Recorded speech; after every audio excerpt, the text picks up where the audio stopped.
we close out the proceedings tonight with the still WBC WBO junior welterweight champion of the world, Mr. Jose Ramirez, pride of the Central Valley. Jose, go ahead. Gail, your lead off. Go ahead. Thank you very much, Jose. Congratulations. Your first question coming from Southern California here in San Diego. I just asked about your comment at the end of the fight about the lack of the fans and how that affected you and your druthers to have a fight with Taylor in front of fans. But it did seem to me that Robert stepped in numerous times in the corner during the fight to provide the motivation where the fans were lacking. Would you agree? Did you feel that he provided what you needed when the fans weren't there to do it?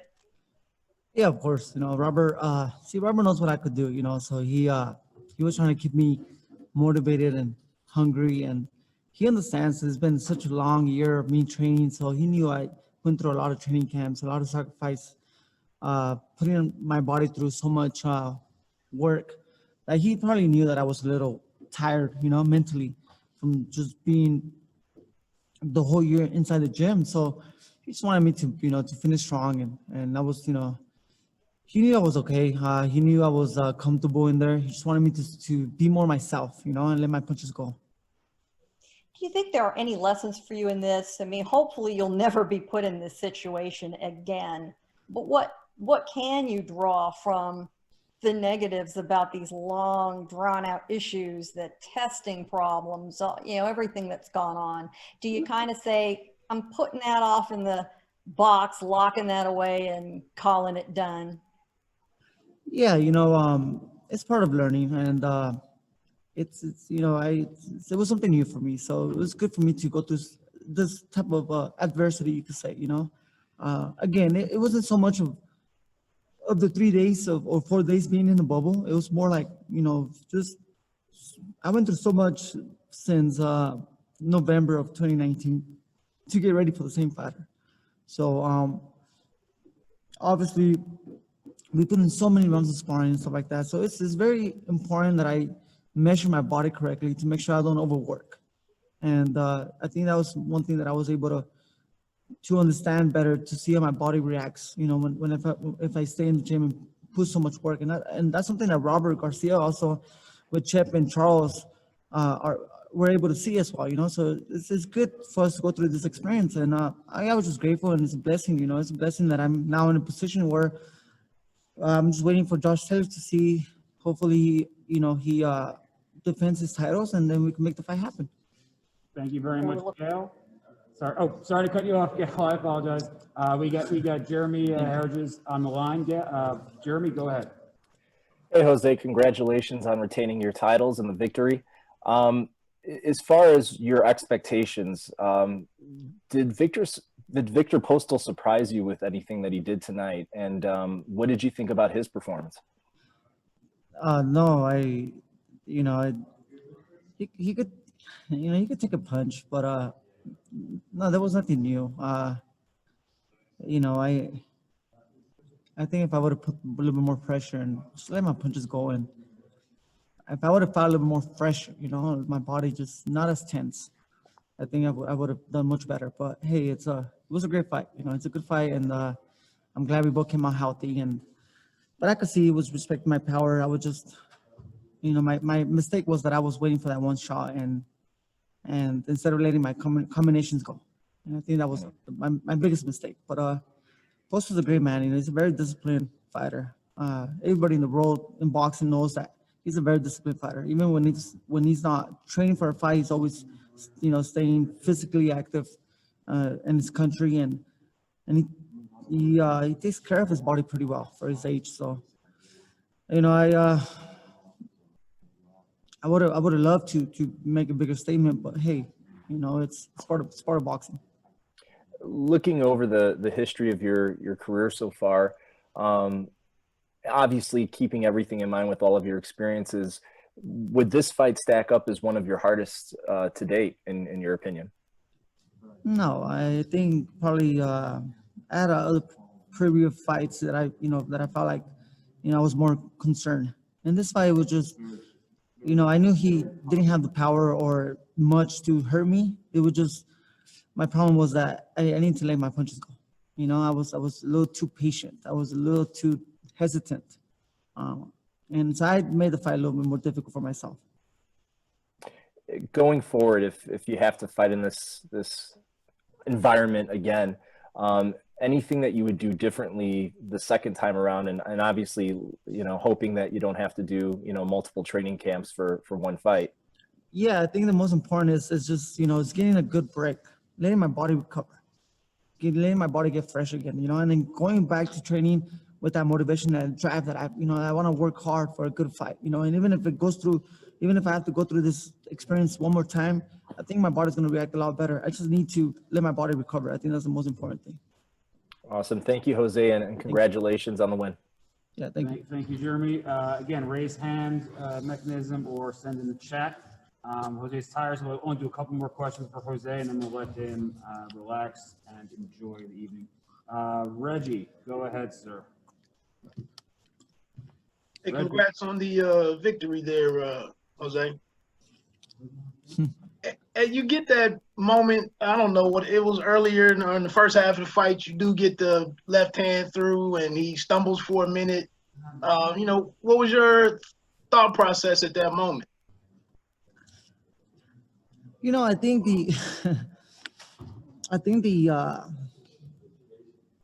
I knew I was able to hurt him. You know, I knew I was able to hurt him, but I think what I lacked most in this fight was just the killer instinct. You know, the killer instinct that I usually show in other fights. And if I would have used that killer instinct in this fight, I think I would have put him away. You know, but my hat's off to Viktor Postol, because he's a true champion. He's a true gentleman. But you know, it's part of learning. You know, it's part of learning and going through this type of fights too. You know, it was good that I got the 12 rounds in, you know, because it reminds me of what I have to go through for 12 rounds in a 12-round fight. You know, and I'm just ready to rest, relax, and then, you know, hopefully get ready for Josh Taylor. Tons of experience in your corner, and Robert Garcia with all of his, you know, all of the guys that he's training, the world champions that he interacts with and whatnot. Was any thought given earlier in the process about all of the time spent in camp? Were any breaks worked into it, or off days, or? Yeah, you know, the first two camps, man, I was extremely sharp, you know, but the third camp, you know, obviously I was already my body was a little tired. So Robert will give me a couple of days off, and he wanted me to come back. And there were so many things happening in my personal life too, that I wanted to just kind of go through the motion with this fight and get back to my personal life, you know, sometimes when you're stuck in the sport too much, you know, you start missing your personal life a little bit, you know, your family and you're just being a brother, a father, you know, a son. And Robert and my team, you know, my corner, they did a good job to just remind me, hey, Jose, you're already there. You know, you could, you know, you just keep being you, push them, you know, don't respect them, don't give them anything. And you know, and then I tried, you know, obviously I tried. I was blocking most of the punches that he was throwing, a lot of touching punches I was blocking, and I started using my solid jab. And then for some time, I would think that I was in a sparring session, so I was just, you know, over relaxed. And instead of, you know, like I said, I was just missing that killer instinct, you know, that I usually show. Thank you very much, Reggie. And sorry, again, I cut you off. I'm having a habit on this one tonight, cutting people off. You can ask one more question. I know he has a good question. No. Hey, you know what? Reggie, one more question. Let's go. Well, I was gonna say, I don't know if you watch basketball at all, but the guy from the Clippers, Paul George, just mentioned the effects of being away from his family and whatnot. Going into potentially going into that undisputed fight, you know, for you, is it imperative that that's in front of in the normal circumstances with fans in attendance and so on and so forth? I'm ready to go through this experience with fans or no fans. I just gotta let my body recover a little bit, you know. Same thing, you know, when I fought Jose Zepeda, you know, it wasn't my best performance, but then I went on to, you know, to to fight Hooker, and I went straight to unify those titles, and you know, and I showed, you know, something new in the game fight, facing a tough Maurice Hooker. Same thing with this fight. You know, I'm happy I got the 12 rounds in, and I know I'm going to be much, you could say, a fresher and with that killer instinct and much stronger fighter when I do face Josh Taylor. So every athlete is different. Some athletes, you know, they miss their family more than others. Some need that support. Some don't. You know, I'm a big time family man. So yeah, I think, you know, I could understand why Paul George would say something like that. Congratulations. Thank you, bro. Thank you, Appreciate Reggie. it. With the last line of questions here, it's only fitting that we go to Anthony Galvez from the Fresno Beat. Anthony, go ahead. Hey, Jose, congratulations on your win tonight. Going back to what Robert Garcia was telling you there before the 7th round, you know, he saw some stuff in there that you might have like got to pick up things here in the 7th round. You did pick up things in the 7th round when you rattled Viktor there. I was watching you, and I noticed there was I don't know, correct me if I'm wrong, but there was a little bit of hesitation there because it seemed like you were waiting for the fans to come in and start cheering for you, because usually you pounce on your opponent when that happens. How much, I mean, you talked about it before. Can you just recap what you saw there in the 7th round, and not having the fans there, how much did that really affect you? You know, Anthony, it's hard to say. I think it was more like my, you know, I think for a second I got just too comfortable, you know, treating it like a sparring session, treating the fight like a sparring session when I could have showed that killer instinct that I usually show, you know, and I think it's part of experience, you know, there's no excuses. It's part of the game, and I'm just going to learn from this, you know, and it's my first time fighting under this circumstances. But again, it was such a long year. I mean, I sacrificed myself through training, through the holidays. I got engaged. You know, I was missing my fiance, my family, my son. I'm expecting my second baby now too. I found out 3 weeks ago. So there was so many things that I wanted to just hurry up and get this fight over with, you know, that I was a little distracted, you know, and a little burned out, you could say, from being stuck in the sport for almost a whole year, you know, without any reward, you could say. And I think I got too comfortable in there, you know, and I could have just been myself, and I think I could have done a little bit more. In sports, they talk about trap games, and you know, obviously, you want to become undisputed world champion in the 140 division.